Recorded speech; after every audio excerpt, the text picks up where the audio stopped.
día de hoy vamos a estudiar el desarrollo refractivo de la infancia. Mi nombre es Beatriz Eugenia, residente de primer año de oftalmología, Pontificia Universidad Javeriana.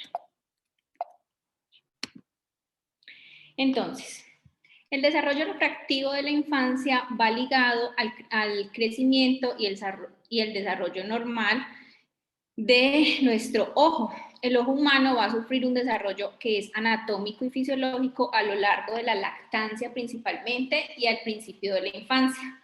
Generalmente cuando nacemos tenemos un ojo más pequeño, evidentemente. El eje axial oscila entre 14.5 y 15.5 milímetros y debemos llegar a desarrollarlo hasta el valor del adulto, que es de 23 a 24 dentro de un valor normal. Asimismo, el diámetro corneal horizontal en los recién nacidos es entre 9.5 y 10.5 y debe crecer hasta 12, que es el valor normal de un adulto. Los valores de keratometría también varían en cuanto a las dioptrías. Los recién nacidos tienen una keratometría en 52 dioptrías y en el adulto varía entre 42 y 44 en un rango de normalidad. ¿Cómo lo hacemos? Pues la mayor parte del crecimiento del ojo tiene lugar en el primer año de vida y el cambio se va a presentar en la longitud axial y se va a producir en 3 fases principalmente. La primera fase son los 2 primeros años de vida y es la de más rápido crecimiento. En esta fase generalmente tenemos un crecimiento de 4 milímetros en los primeros 6 meses y de 2 milímetros en los siguientes 6 meses. Después pasamos a 2 fases más lentas que las dividimos aproximadamente entre los 2 y los 5 años, donde va a haber un crecimiento de 1 milímetro, y de los 5 a los 13 años, donde se va a crecer aproximadamente otro milímetro.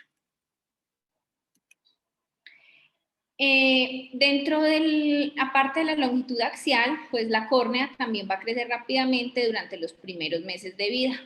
Y esto hace que hayan unos cambios en la keratometría.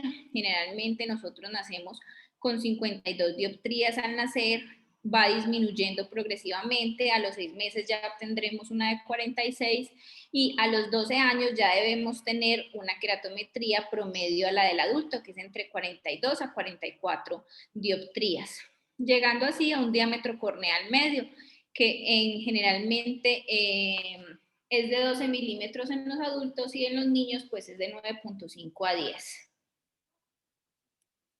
El primer año es como el primer año donde más se logra este proceso.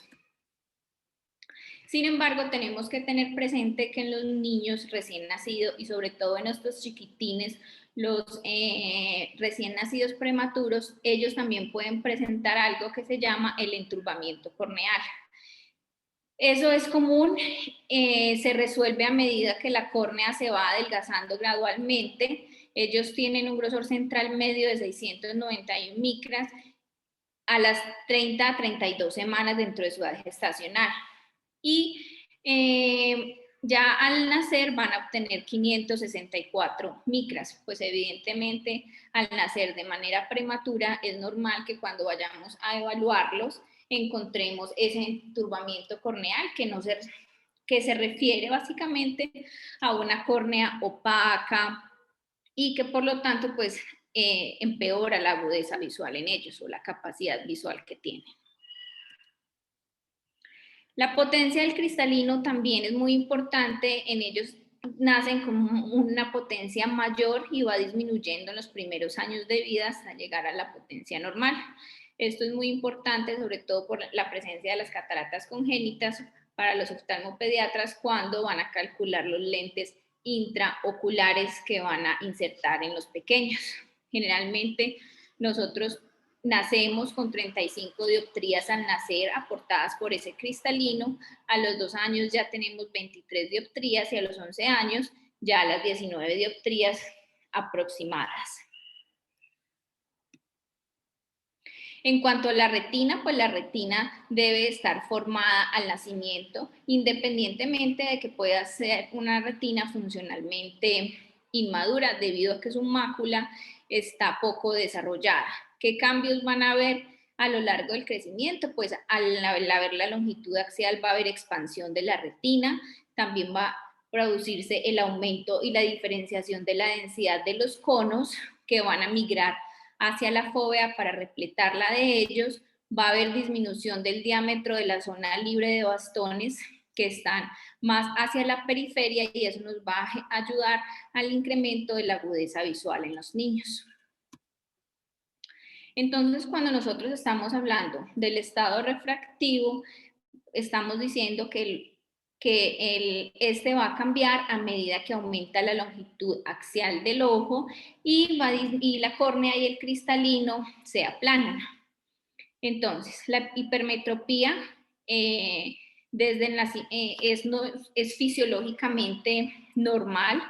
Nosotros sabemos que los niños nacen hipermétropes y a medida que el globo ocular va incrementando, pues llegan a su estado de emetropía.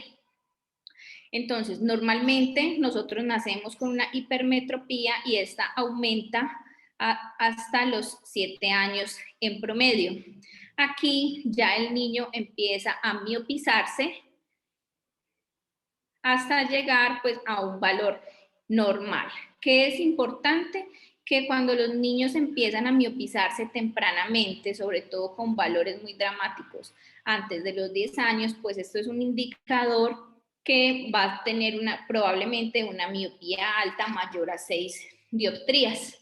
Y también hay que tener en cuenta que además de la hipermetropía, los niños y sobre todo los lactantes pueden tener un astigmatismo oblicuo que va a mejorar solo durante el crecimiento.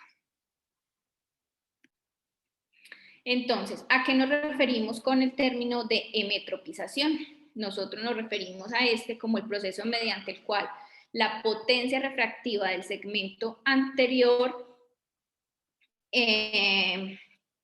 y la longitud axial se ajustan para alcanzar la emetropía, que no es más que los rayos de luz sean paralelos a un objeto, se enfoquen en la retina y así podamos percibir una imagen clara, tanto de lejos como de cerca. Entonces, los defectos refractivos van a depender mucho de la raza, de la etnia, de la herencia e incluso se reporta que están asociados a la clase socioeconómica. La miopía, por ejemplo, es más común en afroamericanos en comparación a blancos o hispanos. La hipermetropía es más común en los blancos no hispanos y el astigmatismo es mucho más común en los hispanos y en los afroamericanos. Cuando hablamos entonces de defectos refractivos, estamos hablando de ametropía y es lo contrario a amétrope. Es que el ojo es incapaz de enfocar esos rayos de luz paralelos procedentes del infinito. Entonces, en cuanto a la agudeza visual, nosotros hablamos que sospechamos que hay una ametropía cuando tenemos una agudeza visual menor de 20/20 en uno de los ojos en niños mayores de 5 años, cuando es menor de 20/30 en niños de 4 años o menor de 20/40 en uno de los ojos en los niños mayores de 3 años. Podemos decir que esa ametropía puede ser axial o puede ser refractiva. Axial es que el ojo usualmente está más largo o más corto y esta es la causa de que el enfoque no se dé directamente en la retina, o refractiva es porque tenemos una longitud axial normal, pero el poder refractivo es anormal, ya sea de la córnea o del cristalino. Entonces, vamos a empezar hablando de la hipermetropía, también conocida como la hiperopia. Es un ojo relativamente corto, es la principal causa de este trastorno refractivo y al ser corto, pues los rayos se van a enfocar por detrás de la retina. Otra de las causas es que haya una potencia insuficiente de la córnea y el cristalino en enfocar el rayo en la retina. Normalmente es en pequeñas cantidades y los niños tienen una gran capacidad de acomodación. Entonces ellos acomodan en el segmento, en el cristalino, logrando que esos rayos se ajusten a la retina. Y es por esto que los niños ven bien a pesar de tener una hipermetropía. Nosotros vamos a hablar que vamos a poseer una hipermetropía alta cuando tenemos más de 3 dioptrías y esto se puede acompañar de una sobreconvergencia o una esotropia acomodativa. Una gran hipermetropía cuando es más de 6 dioptrías, y esta es la que más riesgo tiene, o está ligada a la ambliopía bilateral, y la hipermetropía unilateral es muy ambliogénica y genera ambliopía anisometrópica porque el niño bloquea el ojo con menor grado de hipermetropía. Tenemos que estar muy atentos a estos tipos de hipermetropía porque es muy importante realizar la adecuada corrección para poder que el niño llegue a un desarrollo visual normal. Entonces nosotros podemos clasificarla como leve, aquella que está cursando entre 0.5 dioptrías y 2, moderada entre 2 y 5, y una hipermetropía severa es la que es mayor de 5 dioptrías. En cuanto a su epidemiología, es una ametropía que disminuye con la edad, es más frecuente en los niños caucásicos en comparación a los afroamericanos y a los asiáticos. En Sudáfrica se presenta en 2.8% a los 7 años, en China se presenta en el 28% y está ligada directamente al estrato socioeconómico, sobre todo por las actividades de los niños. Las manifestaciones clínicas, estos niños se van a quejar o los padres los van a traer por ojo rojo, porque se quejan de cefalea, porque los ven con la lectura muy próxima o por el mal rendimiento escolar, que es una de las causas por las cuales también los remiten mucho desde las instituciones educativas. En cuanto a la miopía generalmente se va a presentar porque la potencia de la córnea y el cristalino es demasiado grande o el ojo es demasiado largo. Entonces lo que pasa es que los rayos paralelos se van a enfocar antes de la retina. Sin embargo, estos niños tienen una ventaja en comparación de los otros, y es que ellos logran ver mucho mejor de cerca. Y la razón está explicada en la imagen en el punto B, y es que los objetos cercanos enfocados generan una luz divergente que se enfoca más posterior. Entonces estos niños en la visión cercana logran tener una adecuada visión y eso los va a favorecer, sobre todo porque no va a generar ambliopía, debido a que al tener una imagen clara en la retina de las cosas cercanas, pues generan un adecuado desarrollo visual. La miopía es hereditaria de un patrón variable, puede ser dominante, recesiva o esporádica. Generalmente se puede presentar en la edad escolar cuando hay un crecimiento acelerado del globo ocular, en la adolescencia y no ambliopía generalmente, por lo que ya les expliqué.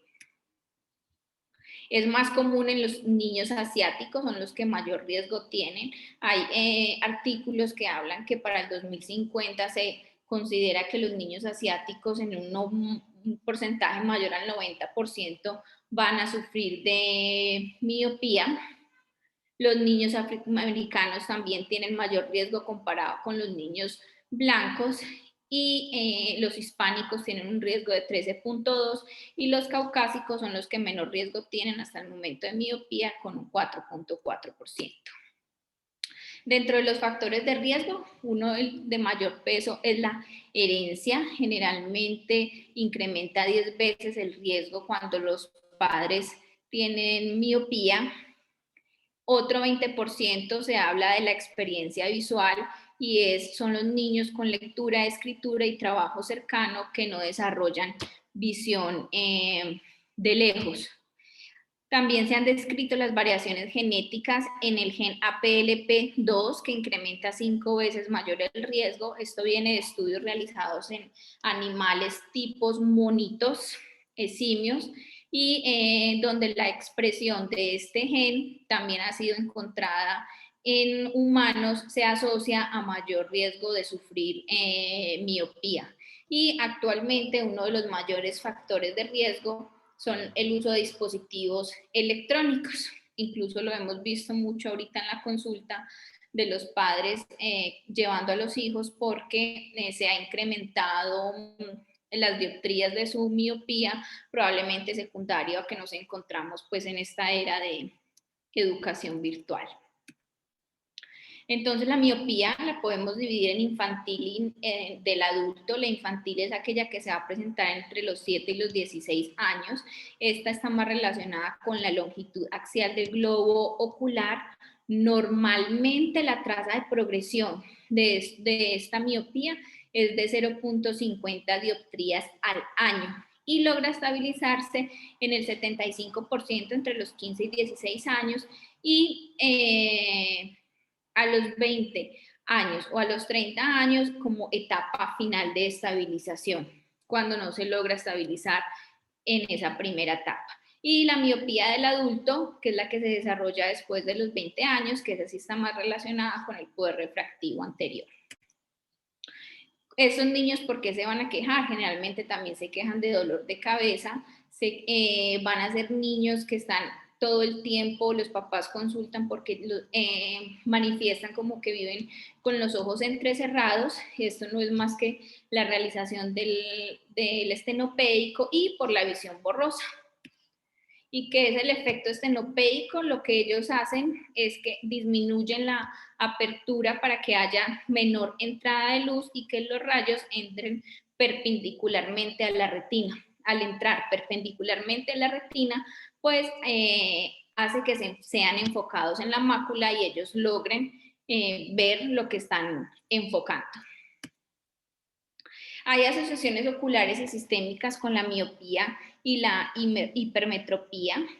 Pueden ser simplemente por anomalías sistémicas, por ejemplo, el Down, el Marfan y la mucopolisacaridosis se asocian mucho a miopía, y hay hipermetropía, también pueden estar el Down, el Marfan, el Ehlers-Danlos y el Strickler.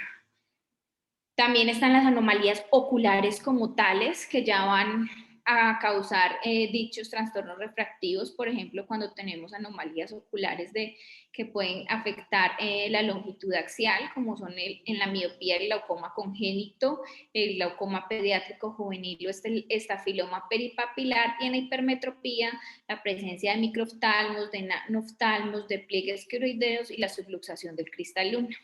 También pueden estar asociados a alteraciones de la curvatura corneal, en la miopía como la megalocórnea, el queratocono y el queratoclobo, y en la hipermetropía la microcórnea, la esclerocórnea y la córnea plana congénita. Y aquellas anomalías del índice como el lenticono anterior y posterior y la diabetes mellitus. En cuanto al astigmatismo, pues hay un poder del cristalino o de la córnea que es diferente en ambos ejes. Generalmente nuestra córnea y nuestro cristalino deben actuar como una pelota de básquetbol, o sea, completamente esférica, y en este caso se comporta más como una pelota de fútbol americano. Entonces la luz no se va a enfocar en un solo punto, como vemos en la imagen, y eso genera que se genere una imagen borrosa. Puede estar asociada a la hipermetropía o puede estar asociado a la miopía, que es lo que conocemos como el astigmatismo hipermetrópico o miópico. Y puede generar, cuando este astigmatismo es en cantidades moderadas a grandes, o sea, mayor de 3 dioptrías, puede estar asociado a ambliopía o va a generar ambliopía. También podemos decir que un astigmatismo puede ser simple, compuesto o mixto. Cuando es simple, cuando el meridiano tiene su foco sobre la retina y el otro delante o por detrás, como lo estamos viendo acá. ¿Sí? Uno sobre la retina y el otro delante o por detrás. Está el miópico, el compuesto es que los dos meridianos se van a enfocar delante o por detrás de la retina. Y el mixto cuando un meridiano se enfoca delante y el otro detrás de la retina. Entonces podemos tener un miópico simple o un miópico compuesto, el mixto y aquí el hipermetrópico simple y el hipermetrópico compuesto. En cuanto a la epidemiología, pues como lo hemos dicho, es más de hispánicos y afroamericanos. En infantes menores de 12 meses tienen un mayor riesgo de astigmatismo, que son los lactantes, suelen superarlo. La prevalencia de astigmatismo en los niños asiáticos es de 8.29%. Ellos generan o lo asocian cuando no se corrige después como ese periodo de lactancia en ambliopía refractiva, y lo más normal es que el astigmatismo sea con la regla. Dentro de los factores de riesgo para desarrollar astigmatismo está la herencia, generalmente los padres, y la irregularidad corneal.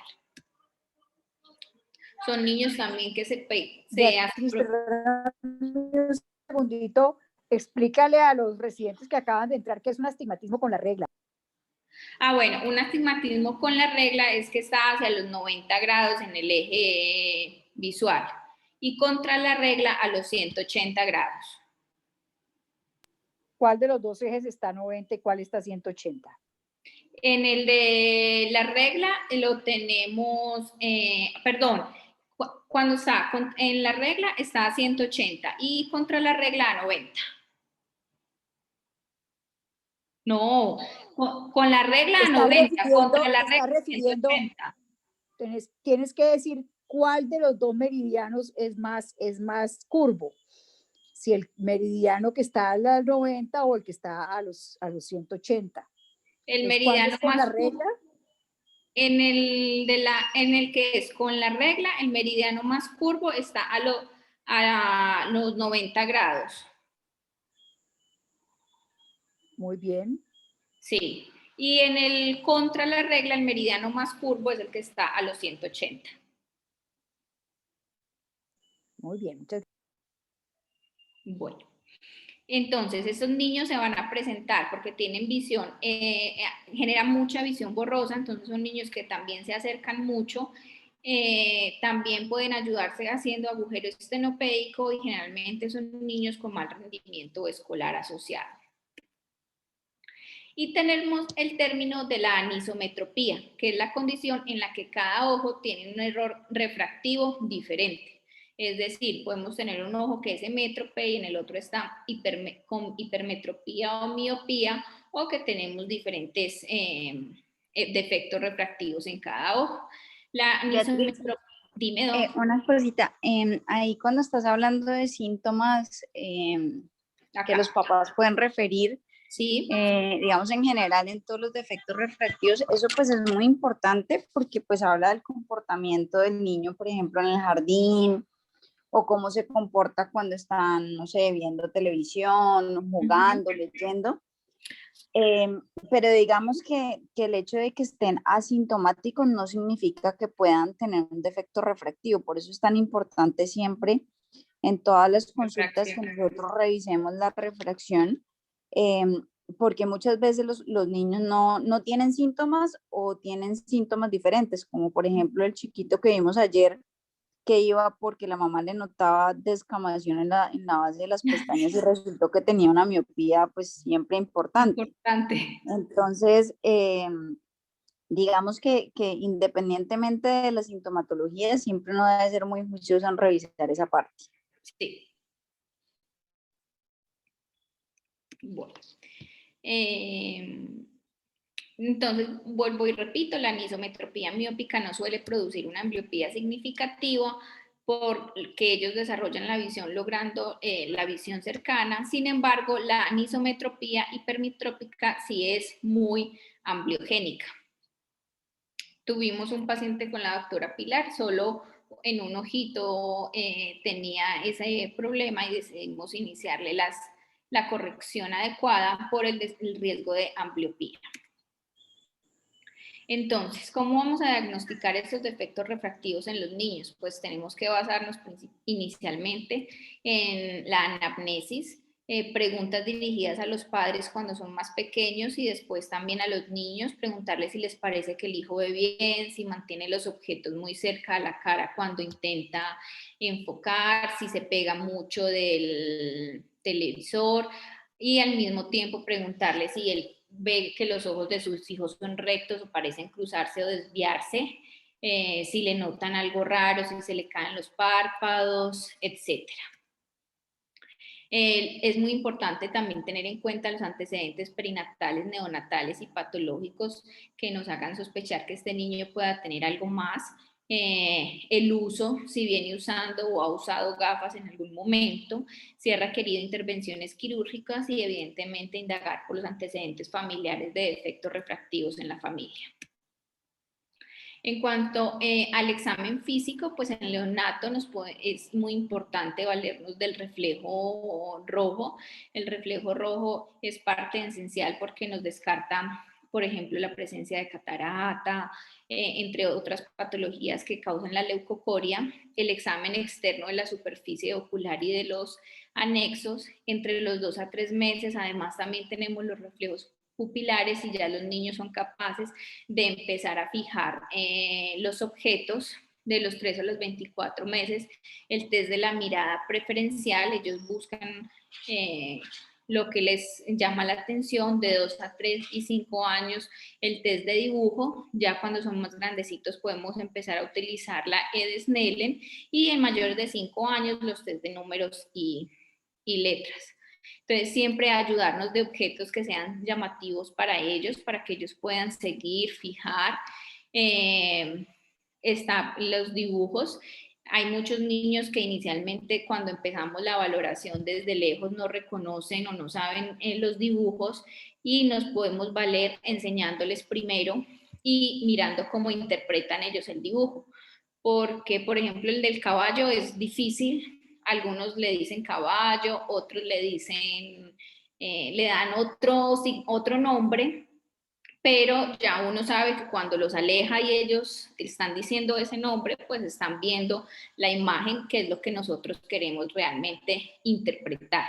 También tenemos la E direccional, que los niños con la mano nos pueden ayudar diciendo hacia dónde están las paticas de la mesa, los números, y en los más grandes pues sí nos podemos ayudar de la cartilla normal. Entonces, hay algo muy importante durante la refracción de los niños, y es porque utilizamos las gotas cicloplégicas para detectar los errores de refracción. En los niños nunca hacemos realmente una valoración completa si no utilizamos las gotas cicloplégicas, porque ellos tienen unas grandes amplitudes de acomodación.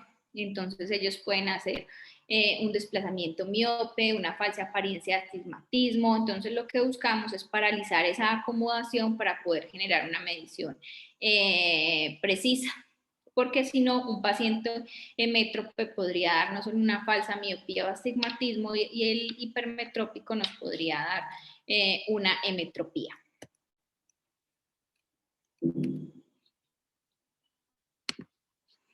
En cuanto al tratamiento de la miopía, se recomienda que los niños con padres miopes o con signos de progresión de la miopía pasen al más tiempo al aire libre, mínimo 2 horas al aire libre. Lo que vamos a hacer con ellos es una corrección con lentes esféricas negativas, o lo que conocemos como lentes divergentes, que estas lo que van a hacer es que al atravesar los rayos de luz por esta lente, pues van a lograr que se enfoquen en la retina. Generalmente en los niños de 0 a 2 años aceptamos más o menos un -1 de dioptrías, y en los 2 o 3 años que sea menor hay que empezar a corregir cuando ya tiene la presencia de -3 dioptrías o más.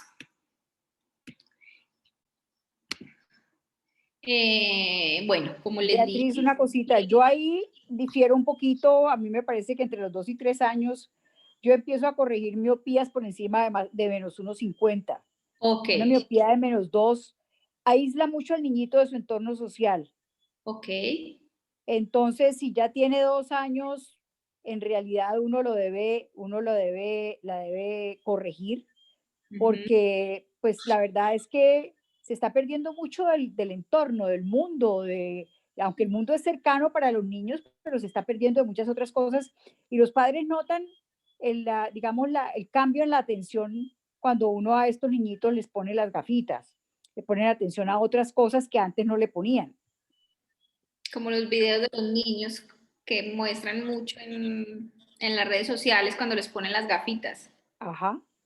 Y eso que una miopía de una dioptría siempre tumba bastante la visión, ¿no? Yo Sí. también los corrijo más con menos miopía de la que estás poniendo ahí, porque de todas maneras, para que ellos, digamos, tengan un buen desarrollo y puedan desenvolverse, tener más seguridad en sus actividades y todo, pues tener una miopía de más de uno, yo creo que impacta. Entonces podríamos dejar que a partir de 1 empezaríamos a corregir la miopía, Sí, ¿cierto? sí, Corrección, listo, Sí, perfecto, yo los corrijo a partir de uno. listo, gracias. Y actualmente existe algo muy importante, bueno, les hablé pues de la epidemia mundial, que sobre todo en Asia está creciendo en cantidades alarmantes la miopía y lo asocian mucho pues como a la poca exposición cada vez que tienen los niños de estos lugares a las actividades al aire libre y su uso más frecuente pues como a los entornos encerrados, al uso de lectura y a los dispositivos móviles. Y hay algo muy importante actualmente en el tratamiento de la miopía y son las estrategias para disminuir la progresión de la miopía. Entonces, dentro de lo que encontré, dentro de los artículos, encontré que mencionaban el consumo de frutos rojos altos en feniletanamina que va a generar la liberación de dopa. No hay estudios muy concluyentes, pues, que aporten o que concluyan que sí es estadísticamente significativo, pero lo mencionan. Está la higiene visual y es pedirle a los niños que mientras estén en actividades con las tabletas, en el computador o incluso en el televisor, hagan pausas por cada 20 minutos por 20 segundos con una mirada, intentando una mirada más lejana a 2 metros. Algo que me llamó la atención, que lo tuve durante la consulta y no lo sabía, son las gafas con lentes progresivas o bifocales. Realmente no hay una reducción clínicamente significativa versus el placebo en lo que leí, pero están siendo utilizadas y lo que ellos hacen es que hay una reducción del error refractivo periférico hipermetrópico. Entonces, son niños con -3 o -2 hacia arriba y con +1 en el lente inferior para estarlos obligando a ese cambio. La ortoqueratología, que son lentes permeables al gas de uso nocturno, que lo que van a buscar es la remodelación temporal de la superficie corneal. También lo que buscan es la reducción del error refractivo periférico hipermetrópico y son estos lentecitos. Entonces, este es mi ojo miope. Al poner el lente, lo que hace tras dormir modifica como la córnea y al quitar el lente. Sin embargo, los estudios muestran que estos niños tienen problemas de tolerabilidad a su uso, están asociados a un efecto rebote y también tienen un porcentaje de queratitis infecciosa asociada a Pseudomonas y Acanthamoeba importante. en cuanto a esas estrategias, Beatriz, la parte de el uso del multifocal, se ha abogado para que el paciente, digamos, no tenga acomodación para cerca y al reducir esa acomodación, pues entonces no se estimule supuestamente el crecimiento del ojo. Del ojo. Por otro lado, la parte de la ortoqueratología estuvo muy desacreditada en una época, pero está habiendo estudios que le llaman a uno la atención, o sea, no dejarla de lado, porque la parte de las infecciones ya no es tan frecuente y aparentemente el uso de la ortoqueratología prolongado por, digamos, unos añitos, hace que el ojo se mantenga más, o sea, no aumente de tamaño durante esa época y por como contener la córnea, digamos, la curvatura de la córnea, y pasados esos años clave en el crecimiento del ojo, pues parece que está teniendo buen resultado. De modo que eso no hay que dejarlo, no hay que desecharlo y hay que seguirle la pista. Hay que seguirlo a ver entonces cómo va evolucionando. Beatriz, esa referencia que tienes ahí del consumo de frutos rojos, Sí. ¿Lo pudiste leer o cómo es? Porque no... No, ellos hacen como una introducción, es muy sutil incluso, no ni siquiera pues como un gran párrafo de ellos, sino que hablan como de los nuevos avances y es que asocian los frutos rojos, son altos en feniletamina y que esto genera la liberación de dopa, que generaría algún efecto similar, puede ser más hipotético como con los niños con el juego y su también liberación de dopa mientras están al aire libre. Pero carece, Interesante. es algo que apenas están empezando como a mencionar, Doc. Si eso no lo había oído. Ahora como ya andan todos como en la onda de la alimentación y de...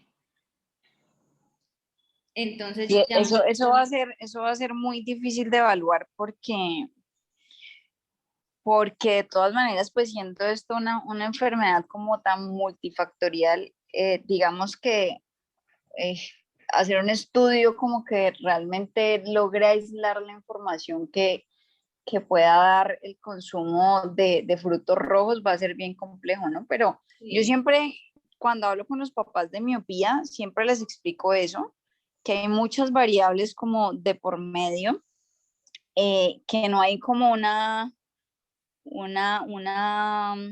algún medicamento o alguna cosa así que uno pueda, digamos, como defender a capa y espada en todos los pacientes porque todos responden diferente, pero yo sí pienso que entre más leamos y como que busquemos, pues más opciones uno le puede dar a los pacientes.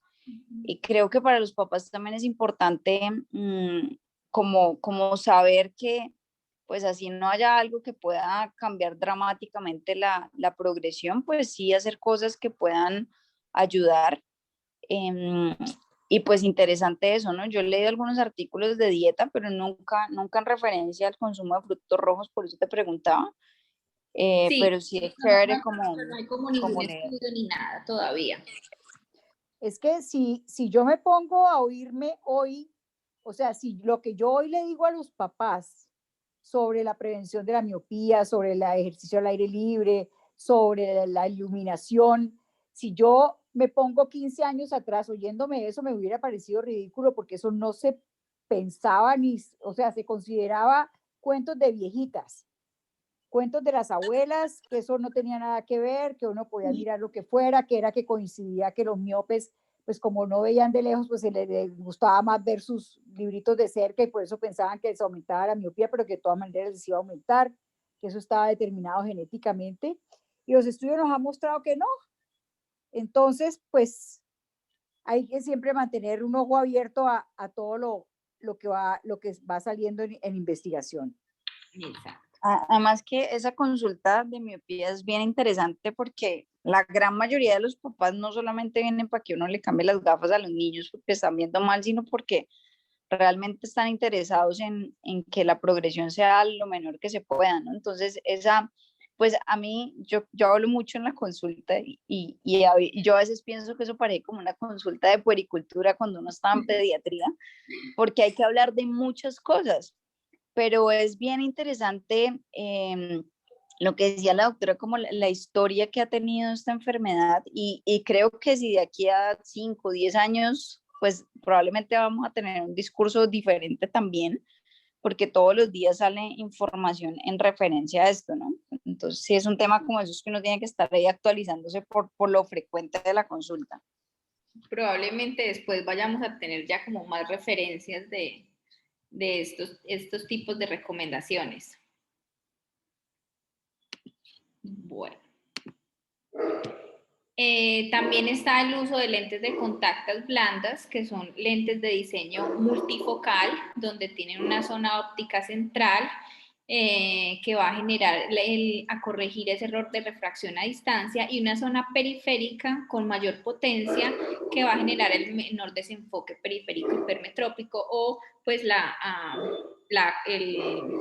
quitar esa acomodación de cerca. También existen estudios eficaces en la reducción de la progresión del miópica, sin embargo, el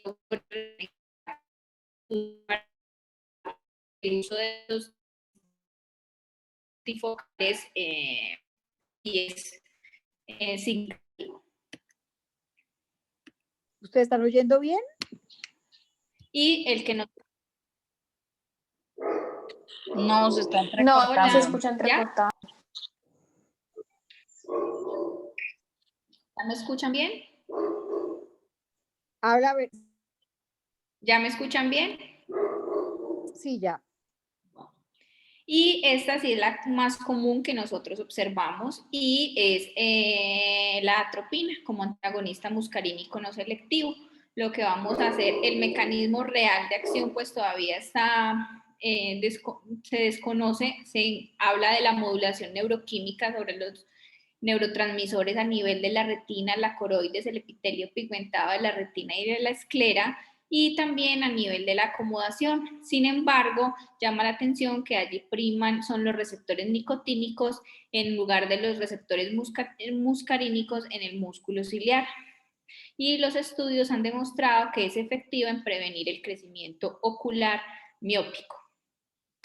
¿De dónde vienen estos estudios? Pues de los estudios ATOM. El estudio ATOM 1 se realizó con atropina al 1% versus placebo. Se utilizaron 400 niños asiáticos entre 6 y los 12 años con miopías entre 1 y menos 6 dioptrías y que tuviesen o no astigmatismo, pero menor de 1.5 dioptrías. Y se evaluaron estos niños a los 2 años y se encontraron una atropina con una progresión significativa más lenta, con una diferencia de 0.92 dioptrías de esfera y de 0.40 nanómetros de longitud en los niños que habían utilizado la atropina versus los que no. Dentro de los eventos adversos que se encontraron fueron reacciones alérgicas en el 4.5%, el deslumbramiento y la visión borrosa cercana, pero en porcentajes muy pequeños.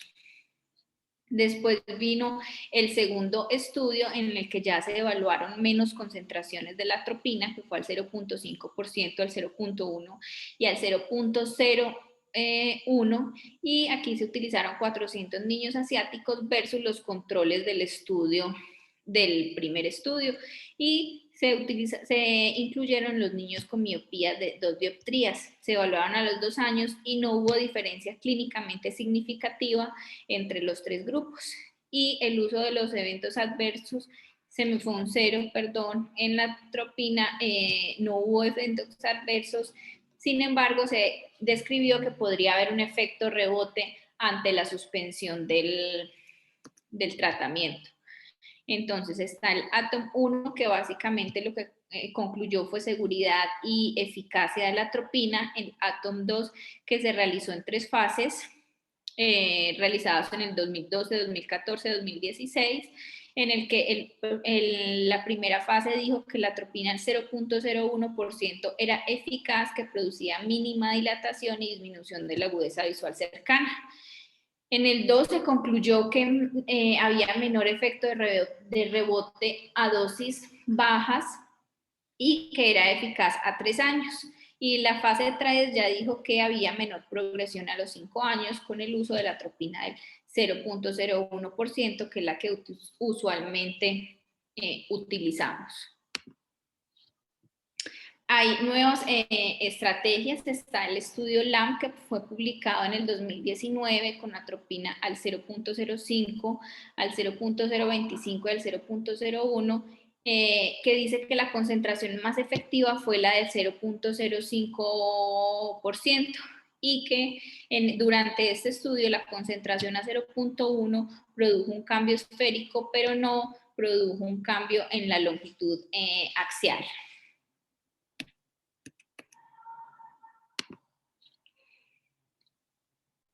Y está la atropina al 1% diaria en los niños miopes altos. Esta sugerencia se basa en un estudio prospectivo que se hizo en la India con una eficacia clínica de la atropina al 1% en niños con miopía progresiva, que la definieron como 0.5 dioptrías al año. y la alta miopía al inicio del estudio, que era una miopía media de 5.2 dioptrías. Ellos evaluaron al año la disminución de la tasa de progresión de la enfermedad.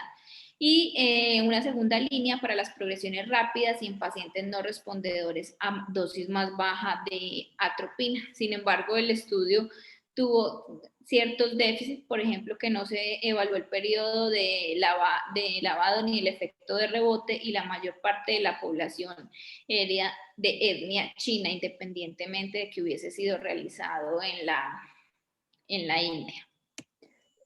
Beatriz, en tu diapositiva anterior a esta, Acá. la referencia es... ¡Ay! No, No la pegué, Doc. Ahorita se la envío. otra. No, la anterior. Acá. El artículo que pones allí es del 2006 y los estudios son del 2012. Ah, Doc, porque esta era referente al Atom 1. Sí, tienes razón. Ya. Porque sí, pegué solo la del Atom 1, que ese fue el que se realizó en el 2006. Bueno. Y encontré otro que mencionan en este artículo, que es el uso de Dipraer oral, que vuelvo y repito, es de un extracto de frutos rojos que es rico en antocianinas, que dice que hay una reducción significativa de la progresión miópica y del alargamiento axial con el tratamiento de este medicamento durante un año. Pero sin embargo el efecto del fármaco y que el efecto del fármaco fue consistente durante su interrupción en el primer año. Entonces aquí vuelven y se entrelazan con el extracto de frutos rojos, pero en esta ocasión no con la liberación de dopamina, sino con estas sustancias, las antocianinas. Pues hay que seguirle la pista, ¿no? Sí, parece que puede prometer. Y las antocianinas son unos antioxidantes bien poderosos que son los que le dan el rojito a las frutas y a las verduras como la berenjena. Y pues eso tiene como cierta evidencia en algunas cosas en gastroenterología y eso de pronto también sirve en miopía, toca leerlo. Sí, porque si es en gastro, acordate todo lo que hace la atropina y los receptores muscarínicos en el tracto gastrointestinal y Sí, puede tener mucho sentido. puede haber algún efecto de neurotransmisión que esté funcionando. Pues si tiene un estudio que valide al menos lo que están exponiendo. Chévere, chévere esa información. Bueno, en cuanto al tratamiento, ya hablando de la hipermetropía, entonces encontré que en niños preverbales mayores de 3 dioptrías deberían recibir ya tratamiento, en los niños más jóvenes en mayores de 5 dioptrías, y toda hipermetropía con endotropia se debe corregir, que esa sí es como una regla general, independientemente, porque con la corrección logramos que los niños generen alineamiento, sean ortofóricos, y eso ayuda a que no haya la ambliopización. Beatriz, ¿eso no será al revés, los preverbales de mayores de 5 y los jóvenes mayores de 3? Sí, yo creo que está al revés.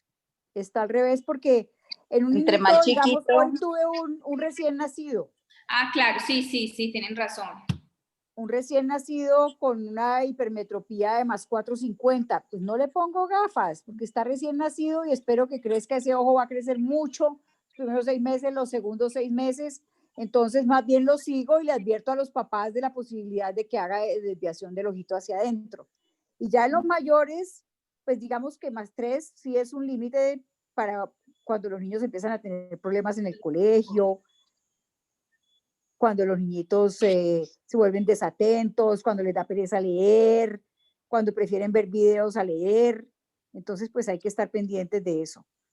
Sí, eso Sí. también lo que hablábamos el otro día, Beatriz, eso tampoco es un número así como mágico, sino que depende mucho también del momento de la vida en que esté el niño, cómo se comporta, lo que está diciendo ahorita la doctora Pilar, cómo se comporta el niño cuando está en clase, cuando está escribiendo.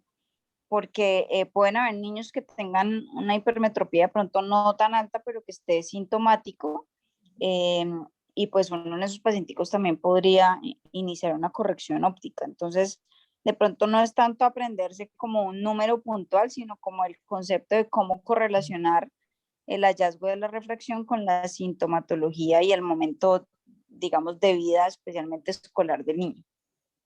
Sí, es que eso, yo les digo, yo soy hipermétrope de +2 y cuando me empezó la presbicia, yo casi me muero de la jartera de leer y de la pereza y todo, decía, no, es que esto lo leo más tarde, es que esto lo voy a poner para más tarde. Y la verdad era que la presbicia me producía una pereza horrible porque pues no estaba, me tenía que enfocar bastante y ya pues ya estoy echada al test porque ya la presbicia es altísima, pero uno es hipermétrope y los niñitos son hipermétropes, hay que ponerle mucha atención a eso porque eso sí puede causar bastante problema en la lectoescritura inicialmente y luego en el hábito de la lectura.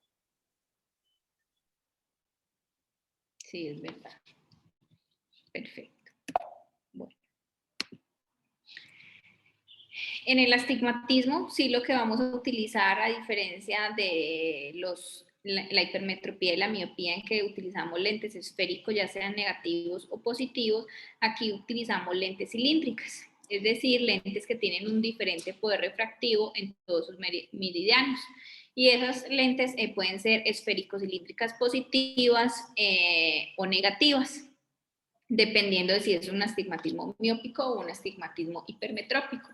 El valor que encontré es de 0 a 1 año mayor. Para la corrección es cuando es mayor o igual a menos 2 dioptrías. Recordemos que ellos pueden, los lactantes sobre todo, pueden tener un astigmatismo que corregirá solo con el crecimiento, y de los 2 a 3 años cuando es mayor o igual a menos 1 dioptría. Me dirán las doctoras si se correlaciona o si utilizamos, dejamos Sí, otra sí medida. estoy de acuerdo con eso. Ok. Bueno. En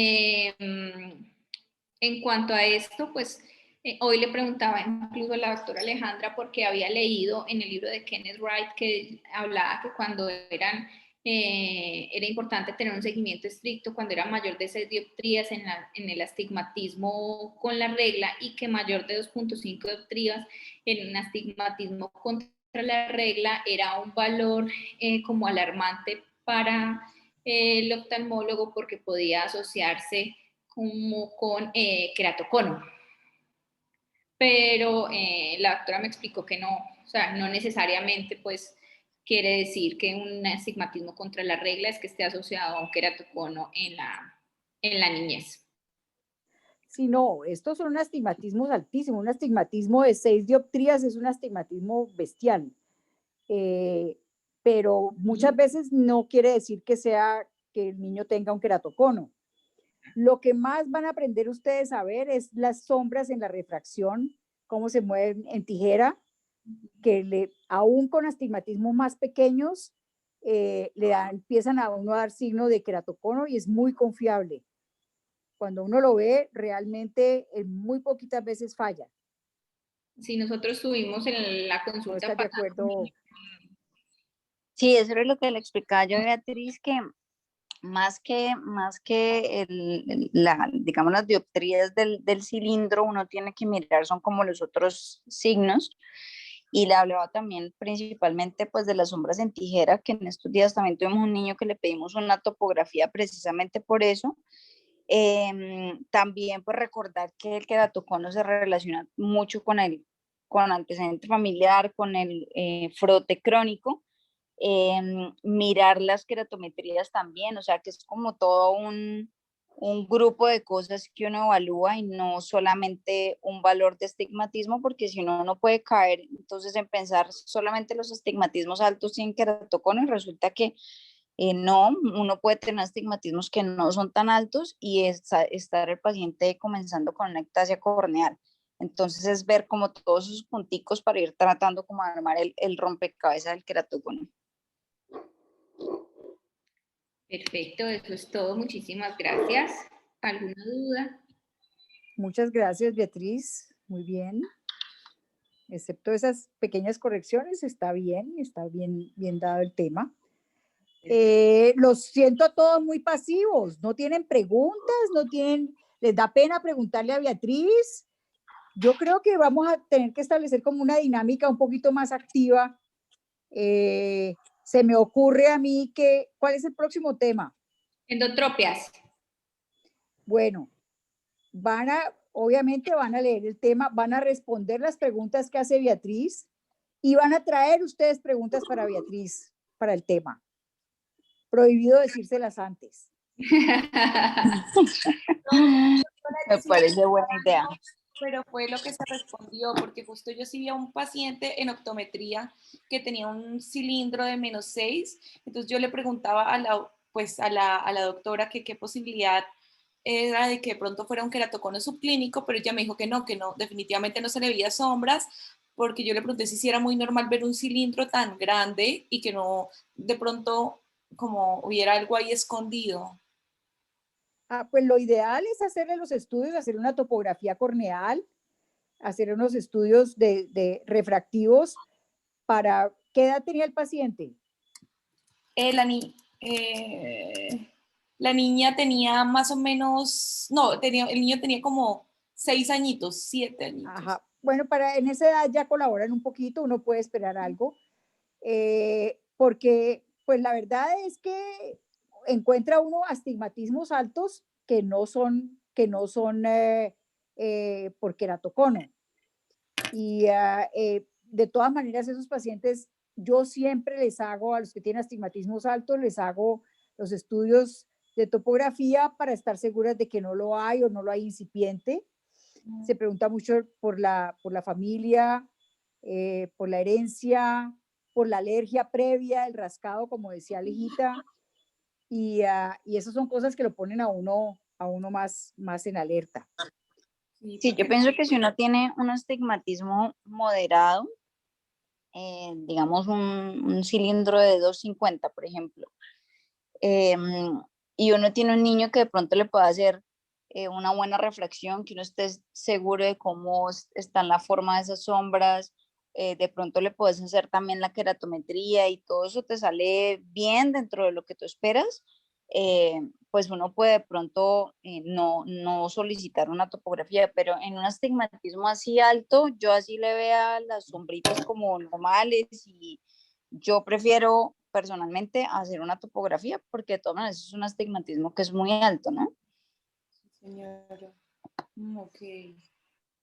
Porque ¿Y ella la sí le tomó la niñita de dónde queratometría. era, Natalia? ¿De dónde era la niñita? La vimos en el instituto, creo que era de EPS Sanitas, si no estoy mal. No. ¿De qué departamento? ¿Del Valle, de Nariño? ¿De dónde? Ah,